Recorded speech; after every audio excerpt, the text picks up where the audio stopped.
জগতবাসী, আজ আমি শামীম আলী চিশতি আপনাদের সামনে একটি আলোচনা নিয়ে আসলাম।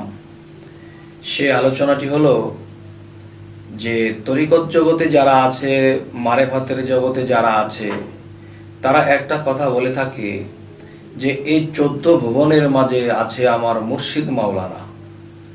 তাহলে এই 14 ভুবনের মধ্যে আছে আমার মুর্শিদ মাওলানা। তাহলে অনেকেই শোনে কিন্তু মনে মনে চিন্তা করে, কাউকে জিজ্ঞাসাও করে না, এতটুকু শুনেই চলে। কিন্তু 14 ভুবনটা কি? হে জগতবাসী, এই আলোচনাটা শুধু তরিকত জগতের, মারেফতের জগতের লোকেদের জন্য নয়, এই আলোচনাটা সকল স্তরের লোকেদের কাছে, যে এই বিষয়টা আমাদের অবশ্যই জানা দরকার। কিন্তু আমরা বলে থাকি যে এই পৃথিবীটা আল্লাহ সৃষ্টি করেছে, সমস্ত মহাবিশ্ব ব্রহ্মাণ্ডটা আল্লাহ সৃষ্টি করেছেন, যে জমিন থেকে আকাশ পর্যন্ত 7টা স্তর। তাহলে 7 তালা মানে 7টা স্তর। তাহলে জমিন থেকে যদি আমরা লক্ষ্য করি, জমিন থেকে একেবারে পাতাল পর্যন্ত 7টা স্তর। তাহলে পাতালের শেষ সীমানা থেকে জমিন পর্যন্ত 7টা স্তর, এবং জমিন থেকে সপ্তম আকাশ পর্যন্ত একটা 7টা স্তর। তাহলে এদিকে 7 আর ওইদিকে 7, এই 2 7 মিলে হলো কি 14। আচ্ছা, কিন্তু আমাদের মধ্যে জালালউদ্দিন খাঁ, তিনি একজন প্রখ্যাত জ্ঞানী এবং কবি, তিনি লিখেছেন যে 16 তালার কথা বলেছেন। মূলত 14 তালাই, কিন্তু 16 তালা একটা কথা তিনি বলেছেন, যে 16 তালায় চাবি দিয়া একটি কথা, একটি গান। যাই হোক, সেখানে গেলাম না। যে তলার মধ্যে যে একটা বিষয় আছে, সীমানার শেষ তলা এবং উপরের ছাদে যে বা সীমানার শেষে যে একটি আছে, তাহলে ওই দুটো কিন্তু ধরা হয়নি। ওই দুটোকে নিয়ে তিনি ধরেছেন 16 তালা। আসলে মূলত 14 তালা, ওটা বাহির সাইড বোঝানো হয়েছে। যাই হোক, তাহলে 16 তালা সম্পর্কে কথা আজ বলবো না, আজ বলবো 14 তালা নিয়ে। তাহলে হযরত মুহাম্মদ সাল্লাল্লাহু আলাইহি সাল্লামের একটা বিষয়, যে তিনি 14টা স্তরে 14টা সেজদা দিয়েছেন। যেমন 14 সেজদা পাওয়া যায়, যদি কোরআনেও যায় তবু 14টি সেজদা পাওয়া যায়।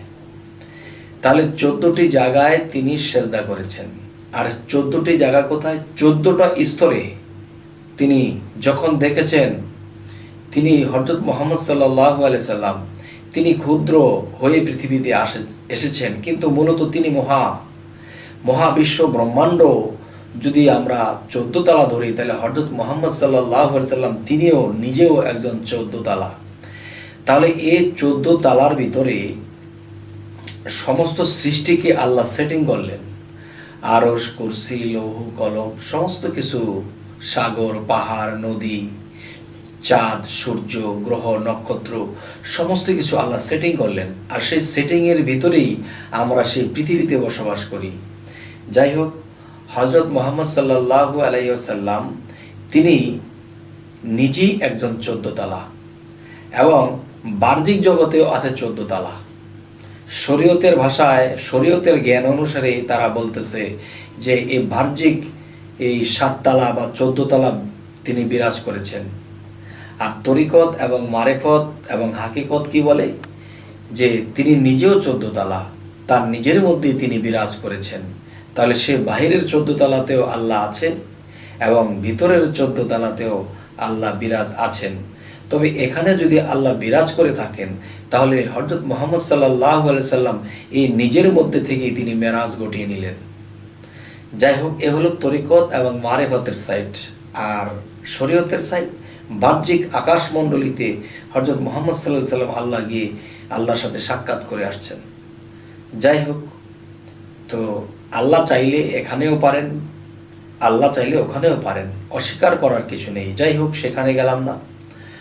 তো একটি কথা বলা হয় যে আজকের মূলে যে কথাটি, যে এই 14 ভুবনের মাঝে আমার মুর্শিদ মাওলানা। আচ্ছা, যেমন আল্লাহুম্মা সাল্লি আলা সাইয়্যিদিনা মাওলানা মুহাম্মদ, মুহাম্মদ সাল্লাল্লাহু আলাইহি সাল্লাম মাওলানা।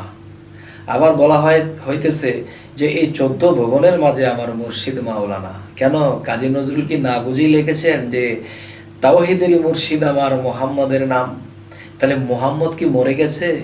না বাবা, হযরত মুহাম্মদ সাল্লাল্লাহু আলাইহি সাল্লাম যারা নিজেকে পবিত্র করেছে, যারা অলিত্ব লাভ করেছে, যারা আউলিয়া হয়েছে, তাদের মধ্যে হযরত মুহাম্মদ সাল্লাল্লাহু আলাইহি সাল্লাম বিলীন হয়ে আছে। তাহলে আল্লাহ যদি বলে থাকে হে মোহাম্মদ আপনি আমার দোস্ত, তাহলে পৃথিবীতে উলিয়ারা যাহারা আছে তাহারাও তো আল্লাহর দোস্ত।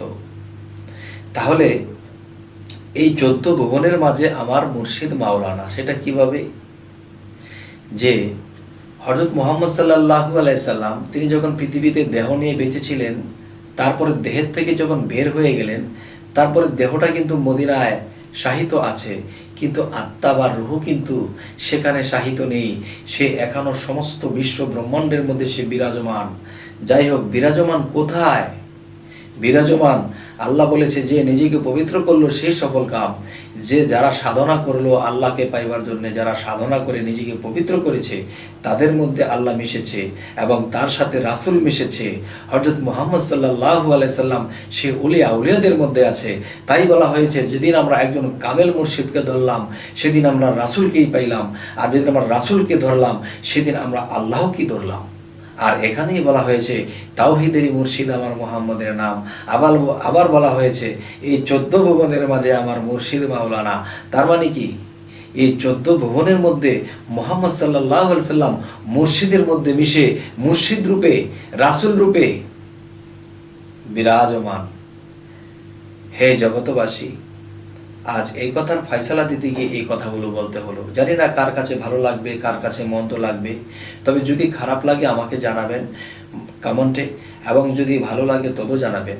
তবে আমাদের এই চ্যানেলের আলাপটি যদি আপনাদের ভালো লাগে তাহলে অবশ্যই সাবস্ক্রাইব করুন, এবং আমি যেন আপনাদের পাশেই থাকি। আপনারা স্মরণ করলে যেন আমি আপনাদের সামনে আসতে পারি, 2-4 কথা বলতে পারি। হে জগতবাসী, সকলেই ভালো থাকবেন। আজ এই বলেই রাখছি। আল্লাহ হাফিজ।